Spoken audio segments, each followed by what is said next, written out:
Yo, what's up, everybody? Welcome back to another episode of the GRP. Back at it again on a Thursday and an off week for the UFC and an off week for freaking everybody. Like everybody. Almost everybody. But yeah, I'm over here trying to figure out like the hell do I even want to talk about? There's a few things to talk about in there, but these off weeks suck. Especially when there's no UFC. But I mean, there's always something to talk about, right? And we can get into whatever. But I do have some topics to talk about. Obviously, Dana White's Contender Series happened on Tuesday. There's always that to recap. Thursday Night Football's on right now, so I'm sure a lot of people are like, there's no fights this weekend. So what's anybody going to talk about? And they're probably watching football, and that's okay. But if you're here and you join in, don't forget to hit that like button. That's always a plus. Anytime you're here to watch the show, just make sure you hit that like button down below, just because it's an easy thing to do. You just, click on it real quick. It takes half a second, and it helps me out. So that'd be great. And otherwise, make sure you're subscribed and all that good stuff as well. I'd appreciate it. My Alexa's going off, and I don't know why. But anyway. Yeah, so we're here just to talk about whatever we can on this off week, which means Sunday is also not a lot going on because the preview show for next week's fights will be on Thursday. So be on the lookout and make sure you hit that notification bell to know if I go live or not, because on Sunday, if I don't have much to talk about, we might just take it off. I don't like to take it off, though. I like to make sure I just stay steady. But every once in a while, when there's a moment to take off, it might as well. And yeah, there's not a whole lot of big news going on. I might come up with some other stuff to talk about. I've been thinking about doing other things. I've had a few suggestions from people here and there about going over possible history of the UFC type shit and possibly old fights. A lot of everything has already been done, kind of, but I can put my own spin on it. And if you're here and you don't watch all those other things, you want to hear about stuff like that, then shit, what's up, Christian? How you doing? Thanks for jumping in. Appreciate you. What's good with you? I'm here just trying to talk about whatever I can because there's not a whole lot going on. As you saw in the thumbnail, everyone's sad. There's no UFC. A lot of people don't give a shit, honestly. But when it comes down to it, fans like me who rely on these fights every week for the simple fact of content, for one, but for two, because it feels weird when there's no fights to talk about. But Dana White's Contender Series keeps us going. And I believe there should be one on Tuesday again. But there was one this past week and a few good fights in there. Not as good as it's been over the past couple weeks, but still had some contracts handed out and some pretty feel-good moments in there. So we'll definitely have to talk about that. I actually remembered that Thursday Night Football was on, so I turned it on and I have it on right up there. So if you see me looking up, that's why. I'm not even that interested in this game. It's the Buffalo Bills versus the Miami Dolphins. And yeah, it's like I do a small kind of picks set, thing with a friend of mine. I used to actually run it, and then he took it over, and then it kind of went away for a while, and he brought it back. So it's a simple $5 buy-in, and you just make your picks for the week.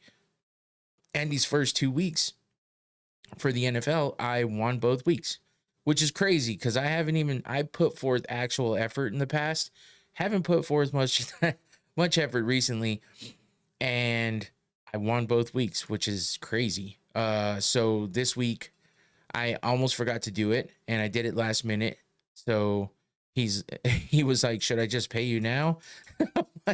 Man, we're jinxing it here because when I win 2 weeks in a row, that's amazing. So it's not like it's a ton of money yet. We need to get some more people involved. But when it comes down to it, it's money's money. And I put in $5 and I got a hell of a return on it as far as if you think about it on a low scale.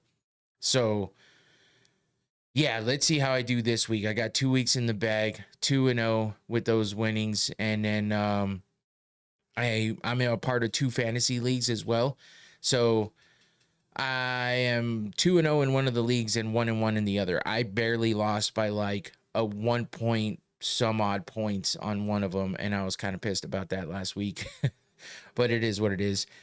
Fantasies just for fun. A lot of people go crazy with it. I don't like to go crazy with anything because I get way too competitive and I get way too wrapped up in it, and I got other shit to do like this. So that's why I don't bet a lot on fights either, because number one, I suck at it. And and I'm always just looking for, I think too deep. I overanalyze it. I say it all the time. So I just don't bet that much. And then making picks or whatever, it is what it is. If it's presented to me, I'll make picks, but I'm not going to go out of my way to make my own picks for any particular reason, because I don't know. All of it seems like for nothing. And then I get too invested on how I'm doing, and I start, cheering for one side or the other way too much, and it gets a bit rough. But Christian in the chat likes to bet a lot, and he likes to win, and he wins a lot. So big ups to Christian in the chat, because he's definitely good at betting, and he's always updating us on his bets and his winnings. So hopefully you've had some good luck with the NFL. I think you said last week that you've been betting on the NFL as well, Christian. So hopefully you've had some good luck with that. And yeah, I always like to hear when people are winning big. That's good. That's good. As long as you're not betting against me and then taking money from me, then I'm cheering for you to win. but but if we're going head to head, then I get too competitive. I need one catch from Waddle today and 2 more rushing from Josh Allen. Okay, to hit 1780. Hell yeah, that's badass. Yeah, it's like see, and this is the thing, is betting. You can get so deep. All these prop bets and crazy shit, over unders, everything else included. I've learned a little bit about it here and there, but if I just get too deep, it's bad. It's a bad thing. I don't like to go crazy with betting. I don't like to go crazy with gambling in general. I like my money, and I lose it too often when I gamble. So it's fun every once in a while though. So I'm not completely against it. I just do it in moderation, because I think I have a yes. Please don't go crazy. Are you speaking from experience, Christian? Because it kind of sounds like it. I haven't gotten there yet, but it can get crazy. Yeah, no doubt. I've seen it happen a lot, and I think I have that. Gene in me, because I start seeing money signs, and I start seeing the possibilities, and yeah, nah. But I can see how easy it can be addicting. Yep. I've seen too many people get wrapped up into it, so I don't like to do it too much, because I do have that addictive quality in myself, where I'll get addicted to certain things, and it's not good. It's a good thing I haven't gotten too deep on other stuff, but I like to make sure I try to be moderate with all of my shit. I'm somewhat addicted to podcasting, because if I don't do it for a little while, I start feeling a little weird. So if I'm not on here at least once a week, and now it's getting to the point where if I'm not doing it twice a week, I feel weird and it sucks. So I like to do it, and I keep it up as much as I can. I'd rather be addicted to this though, that could possibly give me some cool opportunities, like I had last week interviewing the Brave CF president, an MMA organization over in Bahrain, and they've produced quite a bit of really good UFC fighters, including a few champions, Ilya Taporia, Hamzat Chimaev, amongst others. And it was a really cool interview. I had a good time. Mohammed Shahid is a good man. He was interesting to talk to. He gave well thought out answers, and it was a good interview, because he was able to build on what he was talking about. He had something to say and something to build on, and that was good. So that's what makes for a good interview. And I'm there to just conduct the interview and ask some questions, but when the interviewee has a lot to say, it's always good, because you can just sit back and listen and just take in what they're saying, and find questions amongst their answers that you can ask next or elaborate on. And I like that. So I never thought I'd get to interview anybody, much less actual professional fighters like I have in the past, and people of stature like the CEO of the Pro Fight League that I did. a while back, like a month or two ago, something like that, and then now the president of Brave CF. So yeah, Combat Sports Today is how I get my interviews. They asked me to jump on and collab with them and do some interviews with them, and I appreciate that a lot because I never thought I'd have an opportunity like that. So this has already gotten me things that I've never thought I'd get to do, and it's just from me being a fan, sitting here and investing time, money, and energy and effort into, making sure that I have some kind of good, decent content out there. And I always downplay everything. It's just my thing. I don't know. I'm not one to brag as much as possible, but I know that I've had enough people tell me that my content is you know good. I'm not gonna say like fantastic, great, none of that. I've heard at least that it's good, and I'm consistent, and I like that. So, and there's always a spot to build off of. So, I always appreciate the support. And when I get people like Christian jumping in the chat when no one else is here and still interacting with me and talking to me, that's fun too.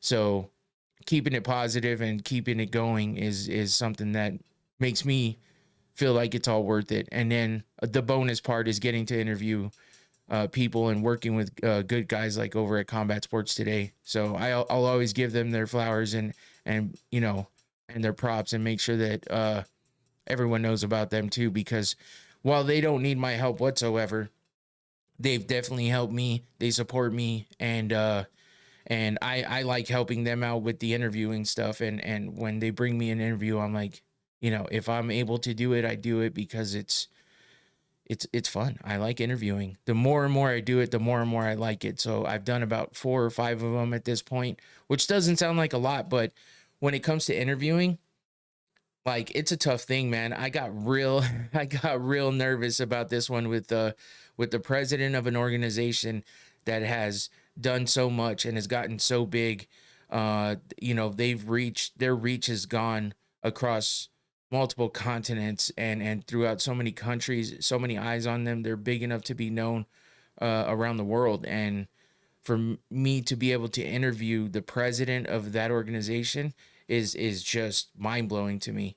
So that's why I have to thank Combat Sports Today for the opportunity and trusting me with that interview, because it's a crazy thing to interview the president of an organization. They don't usually do stuff like that.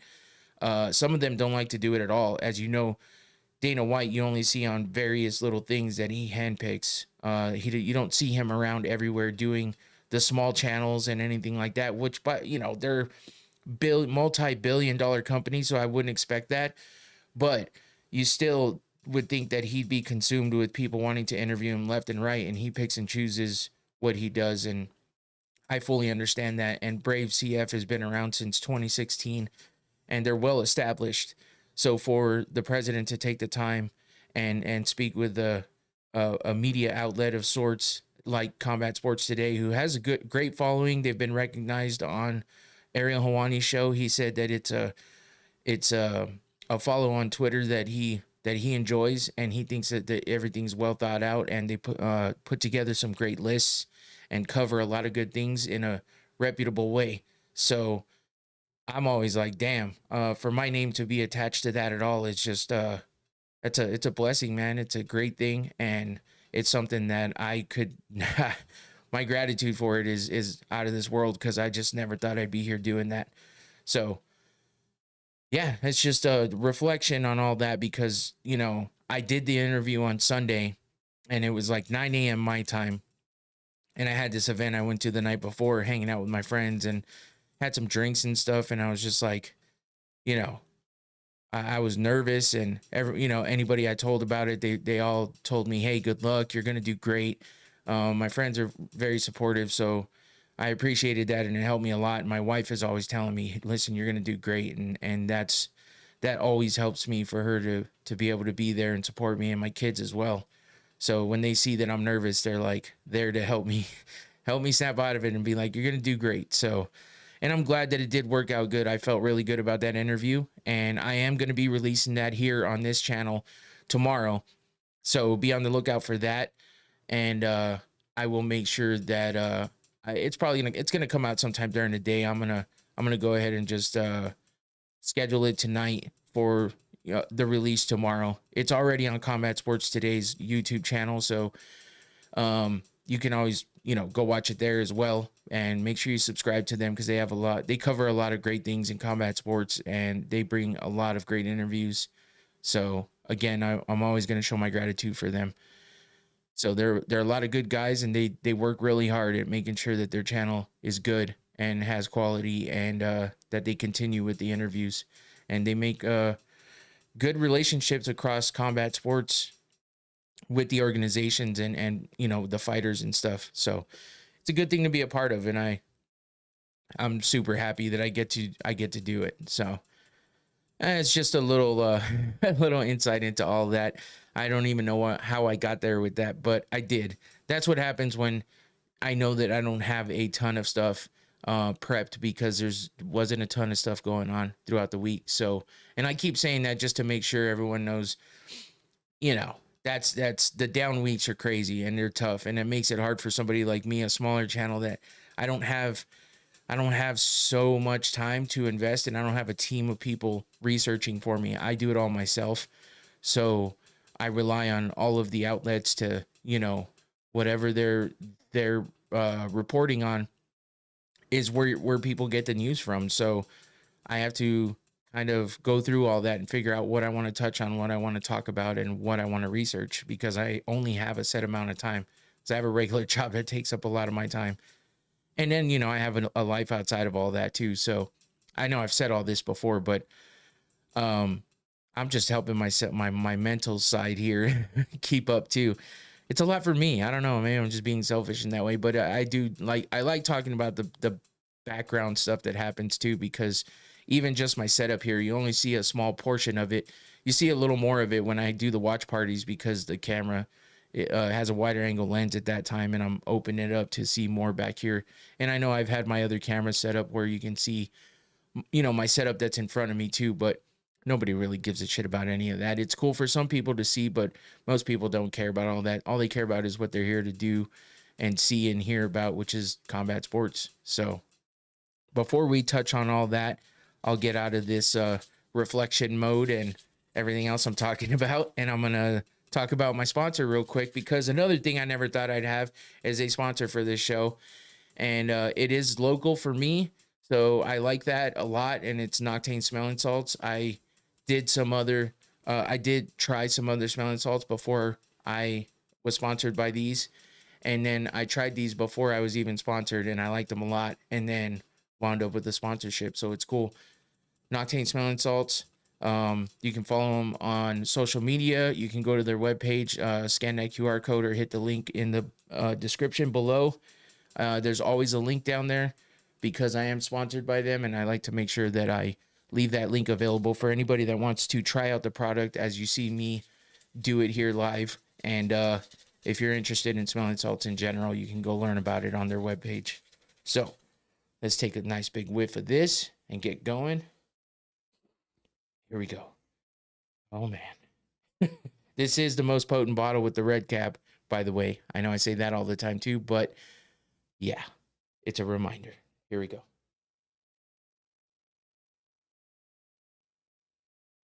Oh, there it is. Ooh, that one hit my throat instead of my eyes. Usually it's my eyes, and that time I felt it in the back. Woo. Okay. That's what I like about it, though. Wakes me up, makes me feel nice and alert, and when I'm feeling a little sluggish, it's a good pick-me-up. Nice little quick adrenaline rush. A lot of people use it for a lot of different things, and that is yeah, no. Hey, actually, hey, no Diddy, man, no Diddy. There you go, Christian. I forgot that I expanded my sounds here, so I remembered I had that one when I was looking. I didn't even realize I said that. Damn it. Good call. Infinity, what's up? Welcome, man. I was waiting on Infinity to say something. I'm like, if Infinity's here, he's definitely going to comment on that one. Noctane, thank you for the sponsorship. Appreciate it. This is the most potent one with the red cap. There's other potencies. Go try it out. Appreciate the sponsorship. Just logged in. Yeah, I'm sure you're working Infinity, so I appreciate you jumping in still and supporting as always. All right, so let's get to it. Now that I've bullshitted around for a little while, let's get to it and talk about some combat sports. And we'll start off with Dana White's Contender Series. Like I said, this week, not as impressive or exciting as the previous weeks. The past 2 or 3 weeks have been, let's see, what are we on? Week 6? Yeah, probably about the past 3 weeks have been really, really good. And I think we've gotten a constant 5 contract winners out of every show, and maybe not from every fight, but like last week we got one fight that had 2 of the fighters getting contracts out of the 5 fights, and one fight didn't have anybody coming out with a contract, but it was still a good fight. And Dana White gave him some hope and said to come back and fight again, which I know I forgot his name already because there's so many names in my head all the time, but one of the guys, the Ray Longo guy, is going to come back and fight next month in the Contender Series and see how he does. He took it short notice and gassed a little bit, but he still got the win by submission. And Dana just said, hey, I'll give you another shot because I liked what I saw. You just need a little more work. So hopefully with the extra time to prepare, he gets a little more work in there and comes back and does well. But as far as this week goes, there's 5 fights every Tuesday for Dana White's Contender Series. It's been around for a while, if you don't know, and it's given us some champions out of this series as well. It started off as Tuesday night, Dana White's Tuesday night fights, and then it turned into the Contender Series. And yeah, it's been going for a while. Sean O'Malley came out of there when Snoop Dogg and Uriah Faber were doing kind of the live watch along and secondary, what is it called? Secondary like broadcast, basically, where they were commentating on it, and that was fun. But you know, Snoop Dogg was saying some out of pocket shit and talking some shit on there. He was smoking out that back room they were in too, so I guess Dana didn't see that as being able to be sustained as far as doing all that. But it was interesting and fun while it lasted. And obviously the Contender Series has continued on since then. And we've gotten a few champions out of there, including Sean O'Malley, Jamal Hill, and a few others. So it's definitely good to pay attention to the Contender Series because you never know who's going to come out of here. I mean, we've seen Bo Nickel come through here, fight a couple times in there, and he's done well in the UFC. Regardless of the fraud check bullshit that people have talked about, you know, I still think Bo Nickel has a lot of talent and a lot of promise in this sport. So, but yeah, we've gotten a lot of great fighters out of the Contender Series. So, you know, it's a good thing to watch and pay attention to because you never know when you're going to see that fighter rise to the top and become a champion, or at least contend for it and become a true contender. So this week we had 5 fights again as usual. We had a few finishes. Let's see, 1, 2, 3 out of the 5 were finishes. We had 2 decisions, and I mean, not as exciting fights, like I said. No, not a lot of first round quick finishes, but still some good fights. I think only 2 out of 3 were first round. So yeah, not bad. It just felt like we didn't have those quick finishes like last week, but it was still a fun watch. And we'll start, as you see, we got 4 contract winners out of it. Let me see. I'm trying to remember who did not get the contract. That one. Okay, I remember now. Okay, so it was the second fight of the night that did not get the contract. One of the decision winners, but we'll get to that here in just a second. We'll start off with the first fight of the night, and it was a good one. It did get into the 3rd round, but we had Cody Chovanchek versus Rafael Uchegbu, I think. I had Hector by KO, and I would have hit. Oh yeah. Are you talking about Hetcher?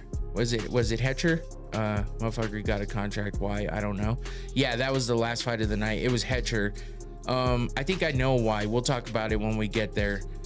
because yeah, I did have a few thoughts on that one. I kind of thought he was going to come out and get the KO as well, but we did not get that from him.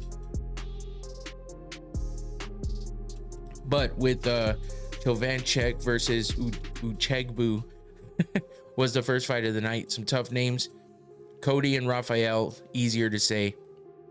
Cody's in the blue, and he got a big overhand right to a left hook TKO win 10 seconds into the third round.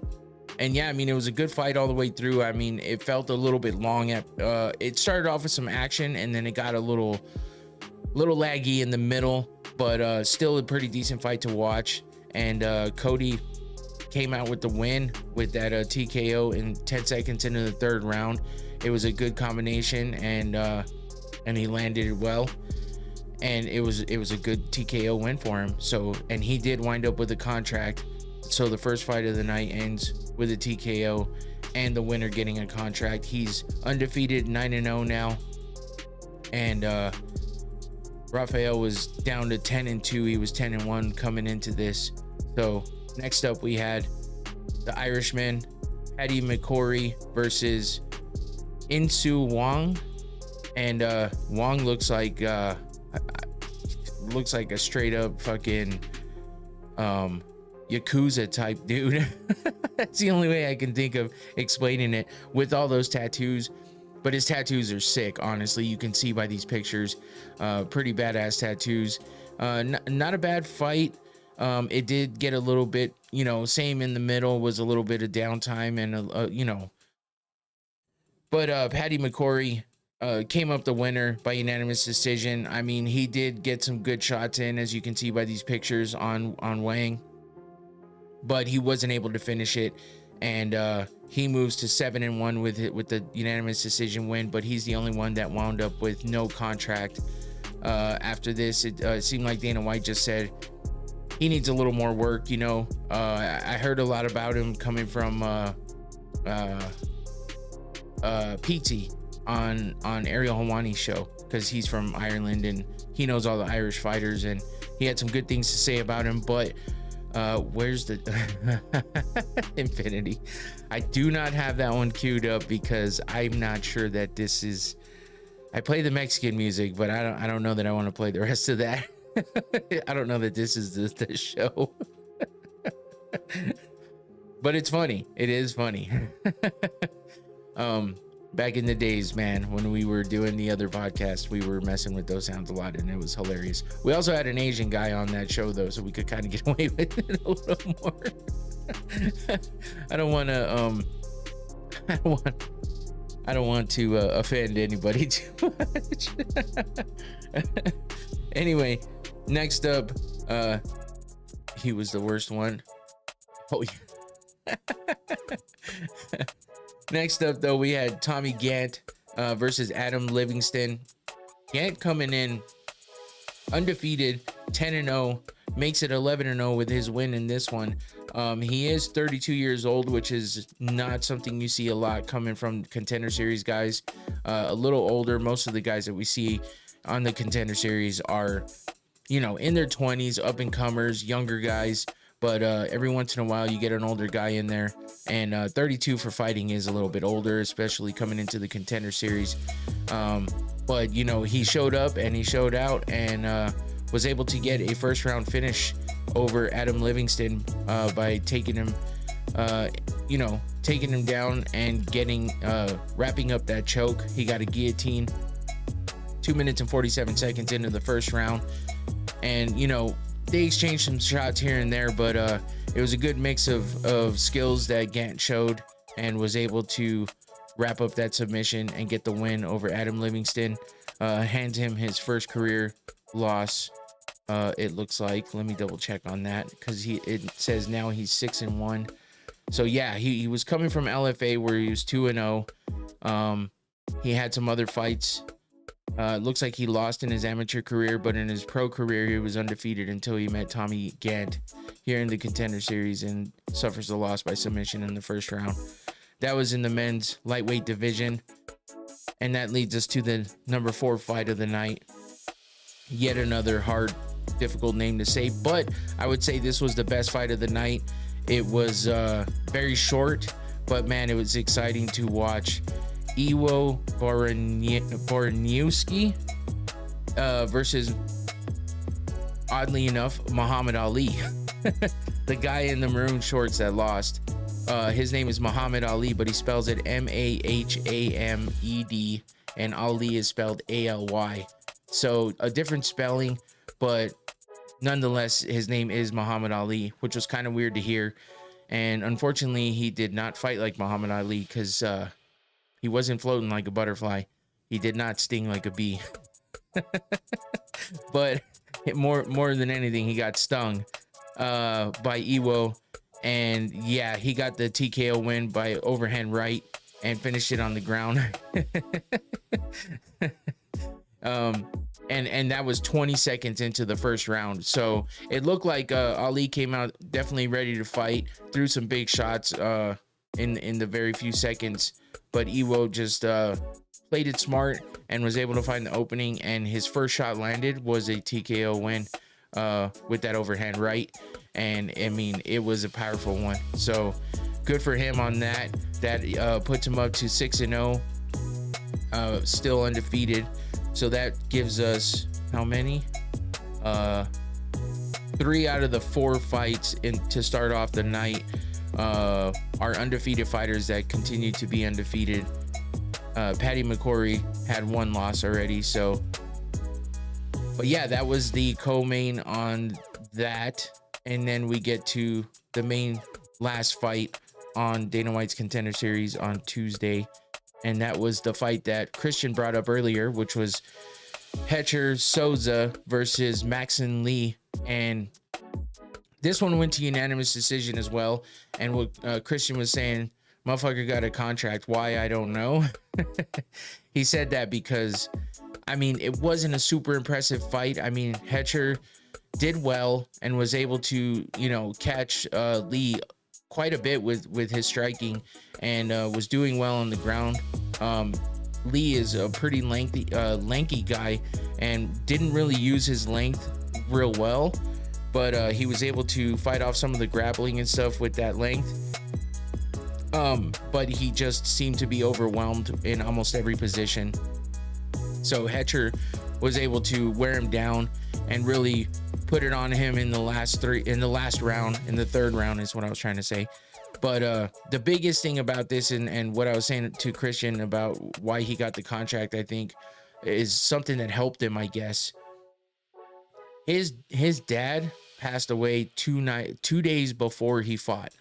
I think it was 2 days or 6 days, something like that. Those 2 numbers are sticking in my head, but it was literally like less than a week before he fought, his dad passed away. So there was some emotional stuff going on there. I mean, it was tough to see him, kind of dealing with that. But he did come out there and get the win nonetheless. And Dana White had some pretty good words for him after the fight, just saying, hey, sometimes we're put in these hard positions to kind of get out there and show and prove that you can overcome the adversity. And it puts you in positions that are better for you. So maybe that's why, him coming through and still taking the fight, regardless of the circumstances, is partly why I think Dana was ready and willing to give him that. I don't think it was a publicity type move. I just think that Dana sees something in him and said, hey, maybe he didn't fight to the standards that Dana usually likes to see because he had all this going on in the background, but he still gets the win. He's got 14 fights now, or 15 fights total in his career. So, he's got the experience, and it looks like he has the skills to do well. So hopefully in his first fight in the UFC, he'll be able to turn things around, overcome the grief and stuff. I mean, it takes a while, of course, especially being a parent, but you think the UFC, Claudia, what's up? Welcome back. You think the UFC is turning into boxing 2.0? They only sign guys who box. There are only 2 wrestlers per division, and it's frowned upon to use wrestling to whenever Dana tells them to just box. Well, I understand what you're saying, and I agree with it somewhat. But I think that we've always seen that fans enjoy more of the striking, but MMA is called MMA for a reason. It's mixed martial arts. So when it comes down to it, part of the martial arts that are being mixed in this sport has to do with wrestling and grappling. And some of that's not always the most exciting unless you're very educated, or at least follow the sport enough to, well, that makes you educated, follow the sport enough to know how important some of the wrestling and grappling is, and to know the positions and what the dominant positions are and what to do to get to those positions, and even what to do to defend somebody that's in a dominant position. So that's part of martial arts, and that's why I understand where you're coming from with that, saying that maybe boxing, it's turning into boxing 2.0. And I do think that it is going down that road right now, unfortunately. But they also, regardless of what Dana White said, that he thinks it's laughable that people say that there's a superstar drought in the UFC, that they have a star problem. I think that they do kind of have a problem with that. They don't have any big stars like they did in the past with Conor McGregor. John Jones is settled and retired and unretired and is always back and forth. Conor hasn't fought in years. Ronda Rousey's been gone forever. Amanda Nunes has been gone, even though she says she's coming back. Not everybody found her to be the biggest superstar, but the people there now are not as outspoken. Yeah. And I think it's just one of those things where, there isn't a lot of outside stuff happening either, with a lot of shit talking. Uh-oh. Is my music like fucking up? What's going on there? Damn, that threw me off. I do feel like the music's being weird. So hold on. Let me see if I can fix that, because that sounds like crap. Music is fine on this end. Oh, okay. I'll let it go then. But yeah, I think being boxing 2.0, they're looking for more exciting fights, and I think that might be why it might be going in that direction. But with the Contender Series, 100%, Dana White has always said, you come out here to finish a fight and to win in a big way. It's never to come out here and just win in a safe manner. You got to put it all on the line if you want that contract. He said it to the guys in the Ultimate Fighter, and now he's saying it to the guys in the Contender Series, and I agree with him in that way. You got to do something to get yourself noticed and make your way into the UFC to get that contract, and you got to do it big. So on that note, I think it's the right move. Don't you think the UFC is making the sport regress? If wrestling is the best martial art, then if the best wrestlers weren't there, what's the point of calling yourself? No, Claudio, you're making good points, man. And I agree with it. In the overall perspective, when it comes to the Contender Series, I think that regardless of whether it's wrestling and grappling, jiu-jitsu, or anything like that, I think that the exciting fight would be to find your way to a finish in the best way possible, whether it be a submission, a great submission, or a TKO or KO. So, but in the overall perspective of MMA as a sport, and the UFC as the biggest organization in that sport, I do think that it's important for wrestlers who do have the best base in MMA. It seems like anybody that comes up as a wrestler has a better time and a better percentage of getting wins and becoming very successful, as long as they can mix everything up involved. But you don't want to be that wrestler who only wrestles and the only way they can get wins are by wrestling. I think that is the part that gets to people. And you got these fair weather fans that are casuals and don't really know the sport, and they just don't want to see two guys on top of each other laying there, and not when they don't know what the hell's going on. Everybody knows what's going on when somebody gets hit and dropped. Everyone knows what's going on when somebody gets kicked in the head.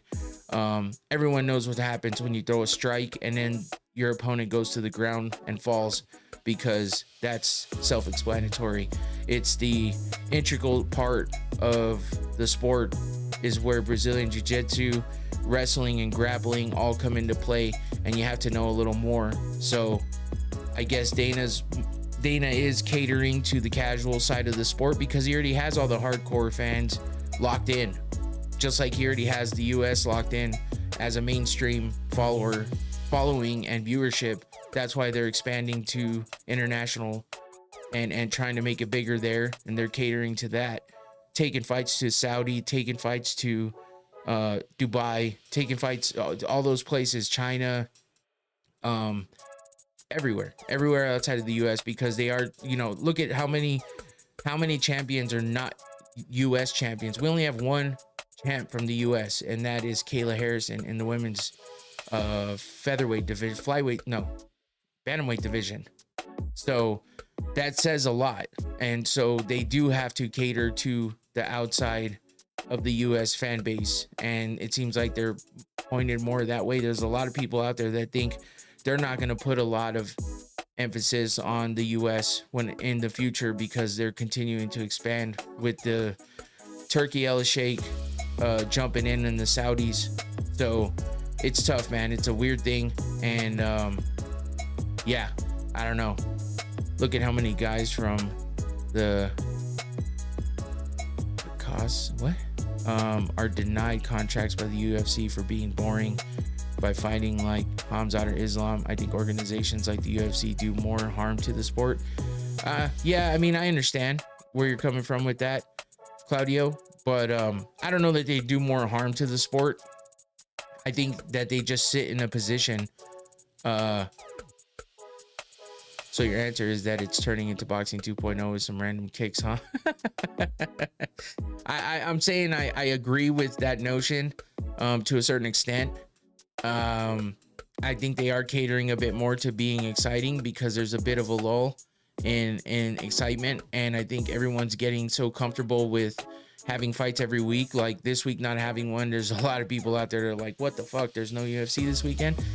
But I think that they are catering to that a bit so they can be more exciting and make sure that they keep their worth out there. But the UFC is the biggest organization in the world for MMA. So if you look at it that way, they're gonna continue to push things in a certain way, but they're not always gonna get their way. They're gonna get fights that happen the way that they happen, and fans are gonna always complain. So I don't know that there's a true way to say it's becoming boxing 2.0, but I just hope that they don't fully go down that path where they don't make the fights that are necessary to make. But we'll see what happens. Dana's going to be focusing so much on boxing coming up in 2026 that it's going to be a different situation in the UFC and MMA, because if the UFC starts to fall by the wayside a bit because of him being so focused on boxing, that could hurt the company for sure. That could hurt the sport, because the UFC is one of the most recognizable organizations in the world. So, and they are considered the highest level of the sport. And if they start to fall off that way, there's going to be a problem, and it's going to be bad for the sport. So, yes, I guess the UFC could be doing more harm to the sport at the moment, but I don't think it's going to stay that way for long. They're always going to stick to what the sport is about. The Caucasus spans. I'm trying to understand what you mean by that. I'm not really sure. I might be missing the meaning of what that is, but Armenia, Georgia, and Azerbaijan, it's where the most wrestlers in the world are, and the UFC denies that fighters with 26-0 records exist. Okay, I see what you're saying. Yeah, and I mean, if their 26-0 records are all by decision, I hate to say it, but we've always known that the UFC is not really going to be that into it. That's why they took so long for, that's why it took so long for Merab to get a title shot. That's why it takes so long for some of these other fighters to get title shots, because they might view it as boring. They understand that it's, part of the sport, but they might view it as boring. And there is a lot of fighters out there that can be dominant in those positions. It's all about control, and it's all about just being dominant in the way that they can control somebody around the octagon with their wrestling. But it is mixed martial arts. So in the same notion, you have to understand that you can't just do that side of the sport. If you're also saying that wrestling is that important, you also got to admit that the striking is just as important. So I think the answer here is to mix it up in the best way possible. It's called mixed martial arts, so let's not be a master at one thing. Let's be fantastic and great at everything. So that way you can mix it up well and find various different ways to finish a fight and be exciting. I think because nobody watches an NFL football game that is a complete blowout and thinks that it's fun. And no one likes a football game, and I'm using football as an example because I'm watching it right now. No one likes a football game that is like 3-6 throughout the whole game either, because that means there's no touchdowns being made. That means no one's hardly scoring, and that means it's probably a boring snooze fest of 3 and out, done, and then there's no scoring, nothing happening. And while that means defense is good, defense doesn't win the game. Well, defense can win the game, but defense doesn't make the game worth watching completely. So I'm gonna change this to get off this music because I do want to talk about this, but I will keep answering Claudio's questions because he definitely has some good questions that bring up some good points. And here's another one. If you think about it, if the UFC allowed more fighters from the Caucasus, the sport would evolve into something like Islam versus Arman or Arman versus Gamrot. I think that style of fighting is the next step. Well, if you think about the fact that no one thought we would be able to get Khamzat as a champion, and he's here now. So, we have Alexandre Pantoja who goes out there and puts it all on the line, but still uses a lot of wrestling and grappling as well. You got a lot of other fighters out there that do it. I mean, I think the best way to do it is to find the guys that want to mix it up well. So if they're showing nothing but wrestling and grappling, I can see that the UFC is gonna hold back on making those guys the most important. But I also do think that a undefeated record of any sort, especially when you get into the double digits, is worth a shot, and to see what happens when they fight the highest level of competition that the UFC can provide. So I do think that it's wrong of them to hold anybody back, but the more and more they prove themselves in the leagues that wind up getting you to the UFC is the best way to do it. And people like Brave CF are out there doing that, bringing up great talent, no matter what their specialty is. And they're finding talent to from all these different areas that you're actually talking about. So they want to make their way into all these territories and just make mixed martial arts as big as possible. And I did ask the Brave CF president if they were interested in adding any other kind of sports like Muay Thai or anything like that into their organization, and they said they're solely focused on mixed martial arts, and that's because they feel like that's the best version of all these sports being put together. Infinity said they have to keep the mixed part of the MMA. Yeah, because as much as striking is important and exciting, it's only a part. So the wrestling has to be involved and the grappling and all that. But along with that being said, you can't just have a roster of full wrestlers and grapplers that are hardly ever gonna, because then we just turn into RFA. I mean, which is that real wrestling federation or whatever it is. I mean, the fighters would be so good at grappling that they'd be forced to specialize in another martial art like Sando or Taekwondo, something like Umar. Yeah, so like that's what Mohammed Shahid was talking about as well. Combat Sambo and wrestling are really the best bases for MMA, because Combat Sambo is kind of like MMA, and wrestling obviously has been proven to be the best base for the sport. So I mean, I fully understand that. And also when two fighters come in and they both specialize in the same thing, it's not always a good thing that they, like, if they're both great at grappling and wrestling and they cancel each other out in that factor, and then it turns up to a stand-up fight that isn't really a war because they're not great at striking. So there's that side of it as well.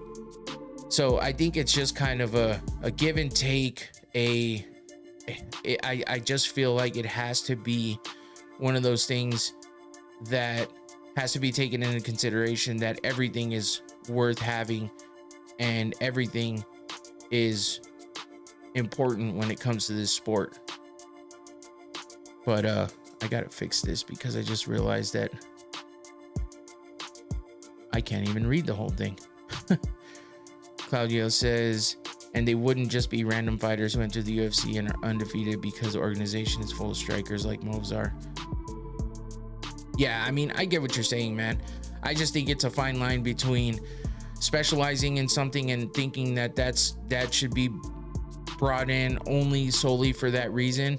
But we've seen plenty of strikers that come in and can't wrestle or grapple either. So I feel like everybody should be given the chance, and if they've been proven in outside organizations, they should be given the chance to realize that they need to get better in different areas of the sport when they come in and fight the highest level of competition that they can fight in the UFC. So I think all of your points are valid, and I agree with most of them. I just don't know that it's being harmful to the sport. And I mean, it doesn't really matter what I think. The UFC is going to do what they do, but it's fun. It's fun, and it's interesting to talk about it for sure. So I appreciate the interaction and the questions, and the well thought out questions too. So thanks for that, and keep them coming, man. Thanks for coming back too and supporting. So make sure, again, if you guys are here, to drop a like down there while you're here, please. That always helps the video and my channel grow. So I appreciate that. Kimbo tried that and we hit the ground. He was at a huge disadvantage. Yeah, but that speaks to the fact too that everyone should be well versed in all areas of the sport. While you can't focus on everything all at once, if your best thing is striking, then you should be focusing fully on getting better on the ground with the jiu-jitsu, the wrestling, the grappling, all that stuff. And if you're best at wrestling and grappling and jiu-jitsu, then you should be working all the time on getting better at striking. But that's the problem, is people don't do that. They just continue to work on what they're great at and just do drills here and there with the other things that they're not the best at, and never fully dedicate themselves to getting better at that portion of their game. Or else they do, and then they fall in love with it and never use the part that they are a master at, and it hinders them. So it's tough, man. It's a tough back and forth. But the other part of this is injuries, you know, and that's what you got to think about with some of this stuff. And wrestling, grappling, everything, all aspects of this game bring injuries, and unfortunately we have one here with the fight we've been talking about leading up to these the next fight with Khamzat Chimaev. Anthony Hernandez, Fluffy, unfortunately got injured, and he was supposed to fight RDR to see which one of them was going to be possibly the next title fight for Khamzat Chimaev. But Fluffy got injured. He said, as you've all probably seen, unfortunately, I've had to pull out of the upcoming fight due to injury. I want to sincerely apologize to the UFC, to my opponent, the Ritter MMA, and to everyone who was looking forward to this matchup. And RDR said, shit happens, get well soon, which is good sportsmanship of him. I appreciate that for sure.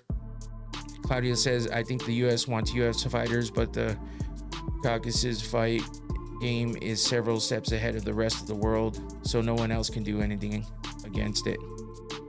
Yeah, well, I mean, if that's the truth, then why do we not have any champions that are from the US right now for the men's divisions?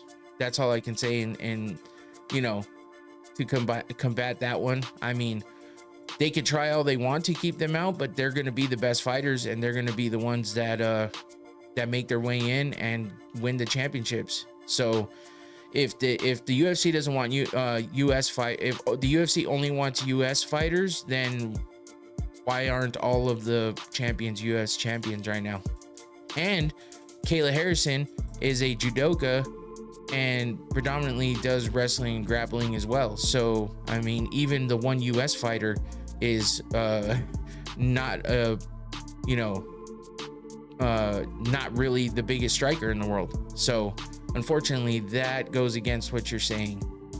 I think it's because fighters from other parts of the world aren't exposed to such tough grappling and won't be, since they'll prioritize striking.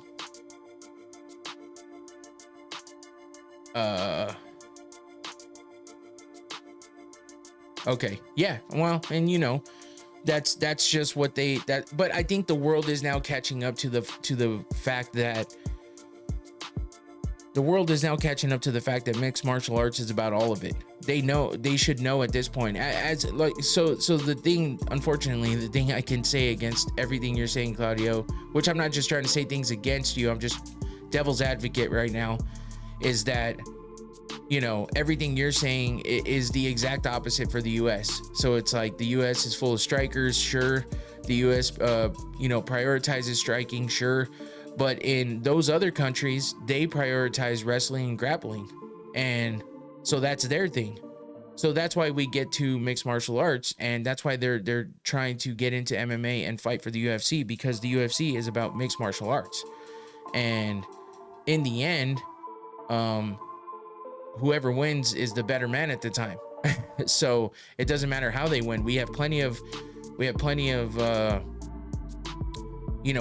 champions that have won by submission, that have won by decision. Not every one of the champions have won by KO or TKO. And on top of that, once again, I can't emphasize this enough, we only have one US champion right now. So, I mean, it's hard to keep griping on them not wanting fighters outside of the US when none of their champions are from the US right now. Infinity said they can always step into the octagon and prove it. Exactly. I mean, that's exactly it. That's the good thing about all of this. All of it can be argued as much as we can handle breathing and talking. But in the end, they can get in the cage and fight it out and see what happens. That's why boxers think that they're the best in the world at fighting, but they're not truly fighting, because a fight doesn't only consist of striking. So if a wrestler goes out there and slams somebody on the concrete, that's a hindrance to them. But if a wrestler doesn't know how to strike and doesn't know how to defend a strike and can't catch the wrestling portion quickly enough, then they're gonna get knocked the fuck out too. So it's from all angles, and that's why MMA was made in the first place, to see what art from martial arts was the best. And that's a never-ending battle. Do you think that if wrestling continues to be eliminated from the UFC, strikers won't even prioritize training it? This is driven. No, I'm sorry. I'm just like, we're beating the drum that is never ending here. They are not. I mean, I don't see it that way. I don't think that they're not eliminating it from the UFC. They're not, because if they were, then they wouldn't have some of the champions that they have right now. They wouldn't have Hamza Chimaev as a champion. They wouldn't even give him the chance, because no matter what, they can hold him back as long as they want. But the more and more they hold him back, the more and more they build wins on those records. And the more and more people start to question, when is this guy getting a title fight? That's the thing about the fans. The hardcore fans will always question, why isn't this guy getting a title fight? Why isn't he getting a chance to become the champion? And when the fans talk and the media outlets and pundits all continuously talk about a certain fighter that hasn't gotten the chance, even though he's on a fucking 10, 15, 20 fight win streak, and he's never gotten a shot at the title, it will always be brought up. It doesn't matter what style of fighting they have. So in the end, they're gonna find their way there. Just get to the fucking UFC, make it in whichever way possible, and then fight your fight. And if that fight's the best way to fight that fight, and you don't come across somebody that can combat that and defend it and overcome it, then you're gonna be the champion. If you continuously fight the way you fight, never learn from it, get knocked out left and right because you're primarily a wrestler and grappler and don't ever learn how to progress in striking, then that's your fault. Just like all these strikers that cannot progress in wrestling and grappling, like Derek Lewis, unfortunately, who just likes to strike and relies on that one punch knockout. Look at fighters like Ian Gary or Mario Bautista. They get booed because of the ideology that using MMA as grappling is wrong. It's boring, and they don't climb the rankings, and they're denied a title shot. How? Okay, so Ian Gary, that's an absolute bad take, unfortunately, Claudio. I mean, Ian Gary is one of the more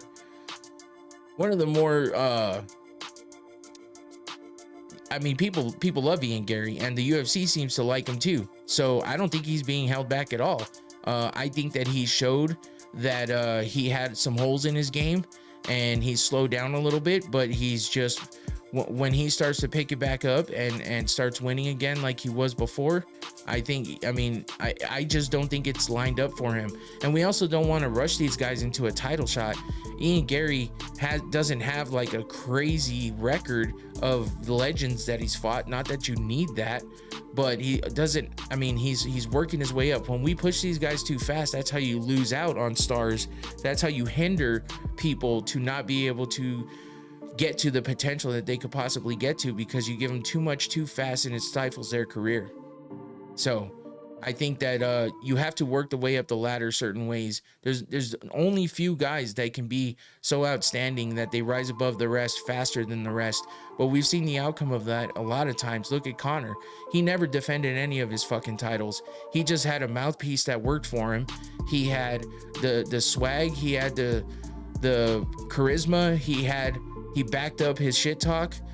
He was called Mystic Mac for a reason. We saw him, you know, call his shot and follow through. So there's not that many guys out there that are like that, no matter how many try. Look at guys like Movzar and Bilal. Hasn't it been 3 years since they deserved it? Bilal got a title shot. He won the title and then he lost right away. He couldn't even defend it. Bilal's a big crybaby anyway, but he got the title shot. It doesn't matter how long it took him. I mean, again, people were pining for him to get that title shot over and over and over again.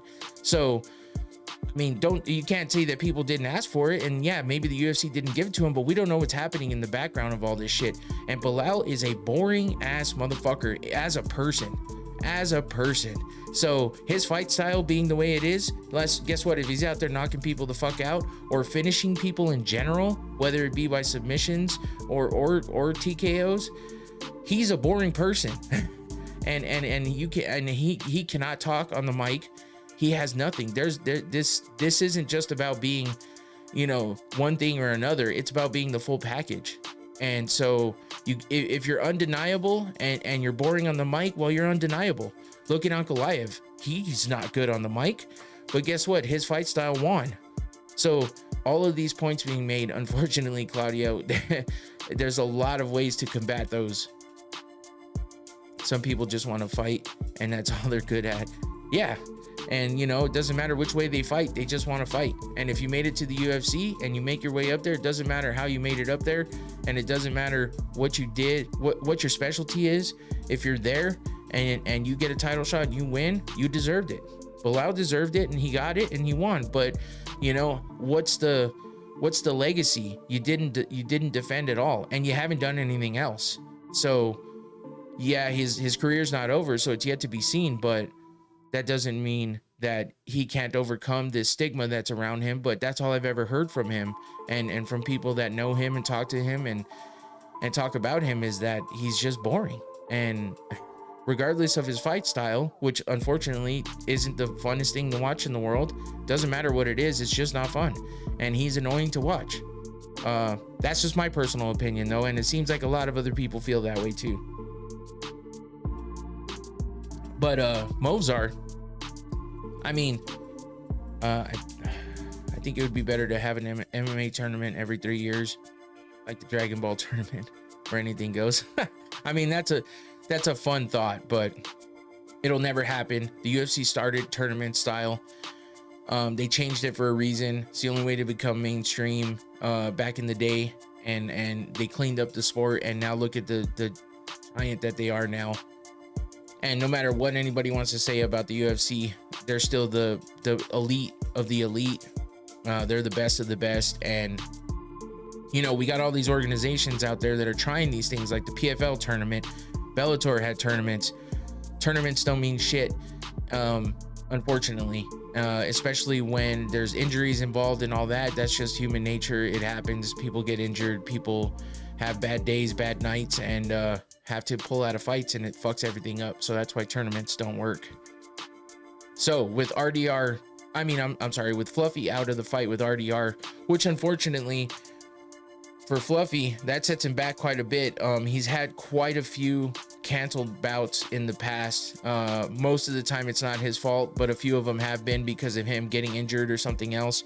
And now in one of the biggest fights that he's had to date, an injury again plagues him and he's out of his fight with RDR. Most people were thinking the winner of this fight was going to get the title shot against Hamzat because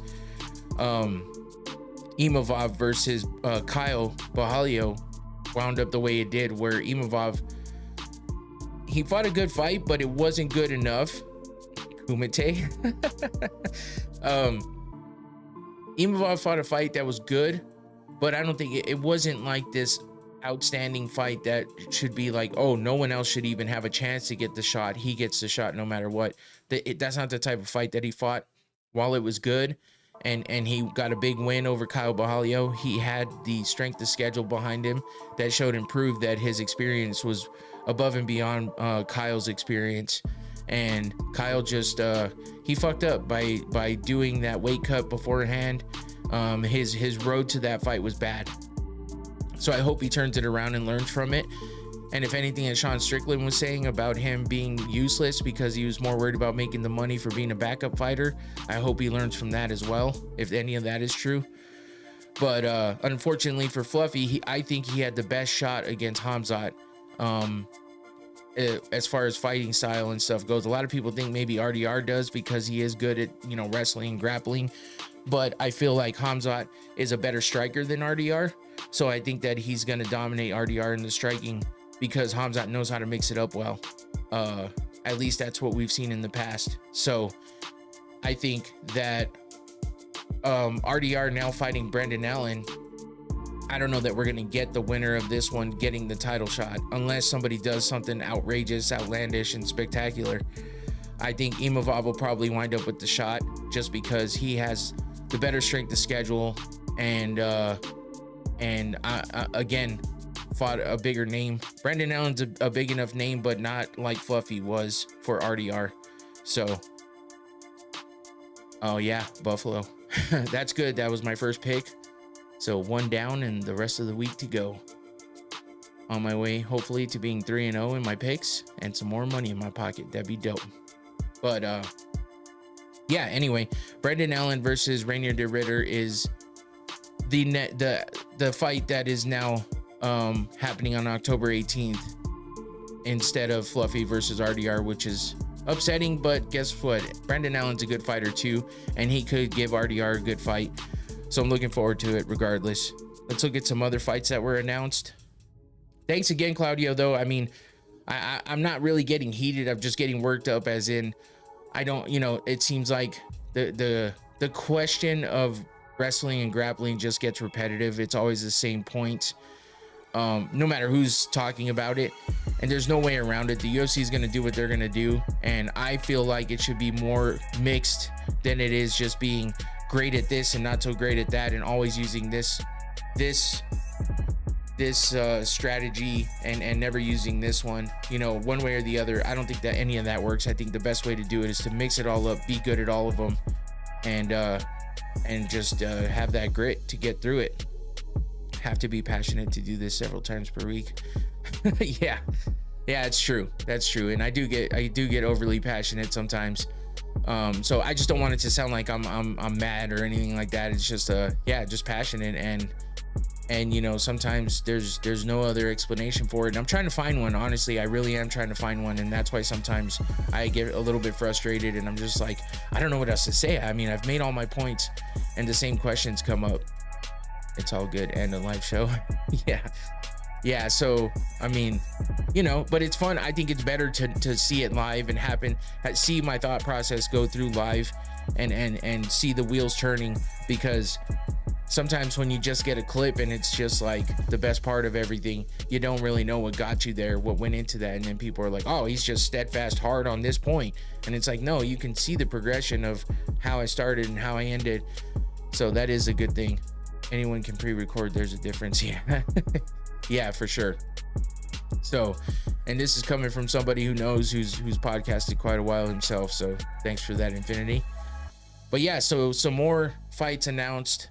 Roman Kopylov versus why did I forget his first name already? Rodriguez, RoboCop, Gregory Rodriguez. So Kopylov versus Rodriguez happening for UFC 322. All these fights were announced for UFC 322. A few of these fighters that we were speaking about. Blanchfield, Aaron Blanchfield versus Tracy Cortez happening as well. So that should be a good fight to watch as far as the fighting goes. And then while Tracy Cortez in the weigh-ins is always fun to watch. So there's that. And then we got Bo Nickel versus Rodolfo Vieira. Let me look real quick because they should have updated this already. So I just want to make sure. Rodolfo Vieira versus Bo Nickel. Bo Nickel recently getting that loss, so let's see how he bounces back from that. And then we have Angela Hill versus Fatima Klein, which should be a fun one. Angela Hill's always game, goes out there and fights crazy fights. I mean, I don't know how she does it. She's 18-15 overall, so she doesn't always win, but it's always a fun fight when Angela Hill's fighting. We also have Kyle Dawkins versus Gerald Mearshart on that card. Basehanger Susakairev versus Eric McConico. And then the co-main and main is Valentina Shevchenko versus Weili Zhang. Zhang coming up in weight to fight for the women's flyweight title. And then we have Jack Della Maddalena versus Islam Makhachev for two non-Americans, by the way. Islam Makhachev going up in weight to fight Jack Della Maddalena for the welterweight championship after vacating his title. So two former champions that vacated their titles to move up in weight, fighting the current champions of the higher weight classes for the co-main and main event of this card for UFC 322. So that should be a good one, happening November 15th. So yeah, after all that talking about MMA, let's talk a little bit about the other sport of boxing, and we'll talk about it being somewhat boxing because it's happening with a prominent boxer in Gervonta Davis versus Jake Paul, who is on the come up, trying to become a legitimate boxer, I guess, but he keeps doing fights like this. While you might think, of course, how can he not be seen as a legitimate boxer if he beats somebody like Mike Tyson, and then we saw what happened in that fight, or if he beats somebody like Gervonta Davis. But we've already got issues with this fight happening. There's changes that have been made to Paul versus Davis. They moved it from Atlanta to Miami after Georgia's commission refused to sanction it due to the weight gap. And that's because Gervonta Davis is like 150 something and fucking not even that. I think it might have been like 140 something. And then Jake Paul's like 220 pounds, 225 or some shit like that. So yeah, it's like, of course there's a problem, and they're calling it an exhibition, but what's really going to happen? What kind of stipulations and rules are going to be put on this fight? I'm sure there's going to be some kind of a clause in there with weight and how somebody can't be above a certain weight after weigh-ins. We've seen Tank Davis do that to other fighters in his weight class. So, and on top of that, what kind of a fight are we going to see? Are we going to see a glorified sparring match, or are we going to see some actual fighting here? Are there going to be other rules and stuff happening where, they can't hit full force to the head? I don't know. Not a lot has been released about this, except for now we know that it cannot happen in Atlanta, Georgia anymore, because the Georgia Commission does not want to sanction a fight with this big of a weight gap, even though it's considered an exhibition. So that should tell you something right there. But I'm sure it's going to happen still. We still don't really have a date. We know it's going to be on Netflix. And we don't really know much more of the rule set, but for what we know now, I guess it's interesting, but I don't know. We'll see if the interest in this fight is enough for them to follow through. Otherwise, I'm sure maybe Tank Davis will get a big fight and pull out, and that'll be their strategy to make this happen. And then Jake Paul can talk his shit about how nobody legit wants to fight him because they're scared and all this other bullshit, even though he weighs so much more than Tank Davis. It's all laughable at this point, but still interesting to talk about somewhat. And yeah, I just wanted to give the update on that. Again, a little low on content this week, but I will work on Sunday and see what I can come up with, or if any other big news happens between now and then. But yeah, that's it for me for this. and for the show tonight. And again, Claudio, I appreciate you for all of your thoughtful questions and stuff. And again, I mean, hopefully none of that came off wrong. I do like the questions, and I do like being challenged to think about things in certain ways. And that's definitely what you did. So, and of course, Infinity, thank you too for your input as well. Infinity says he needs to quit trying to handpick fighters if he wants more respect. Yeah, and people are gonna say, oh well, how's he handpicking when he's fighting Gervonta Davis? And it's like, well, the weight difference is the handpicking part. Well, I still feel like Davis could, put some work in on him. He's not gonna knock him out, and he's too big. I don't see that happening. Not with the big boxing gloves on and stuff. But you never know. Gervonta Davis hits pretty hard. But we'll see what happens with that.